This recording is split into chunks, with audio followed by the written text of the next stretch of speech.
Recent గా మంత్రి నారా లోకేష్ జమ్మలమడుగులో జరిగిన ఒక సభలో పాల్గొని జగన్మోహన్ రెడ్డిని ఉద్దేశిస్తూ కొన్ని కీలకమైన కామెంట్స్ చేశారనమాట. ముఖ్యంగా నారా లోకేష్ జగన్ కి ఒక కొత్త పేరు కూడా పెట్టారు, అదే బెంతాహై.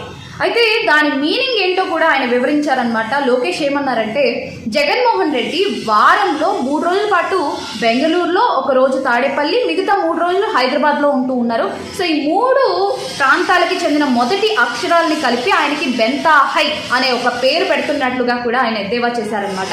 అయితే గతంలో జగన్మోహన్ రెడ్డి వాడే రప్ప రప్ప అనే డైలాగ్ని ఉద్దేశించి కూడా ఇంకొక కౌంటర్ ఇచ్చారు లోకేష్. ఆయన ఏమన్నారంటే, మీరు రప్ప రప్ప అంటే మేము తగ్గుతాం అనుకుంటున్నారా? జగన్ని చూసా, ఆయన యొక్క తండ్రిని కూడా చూశాను, ఎవడు మమ్మల్ని పీకలేకపోయాడు. అప్పుడే చెప్పాం, సినిమా మీరు మొదలు పెడితే దానికి ఎండ్ కార్డ్ వేసేది మాత్రం మేమే అని చెప్పేసి ఆయన కొన్ని కీలకమైన కమెంట్స్ చేశారనమాట. ప్రస్తుతం దానికి సంబంధించిన వీడియో కూడా సోషల్ మీడియా మాధ్యమాల్లో వైరల్ అవుతుంది.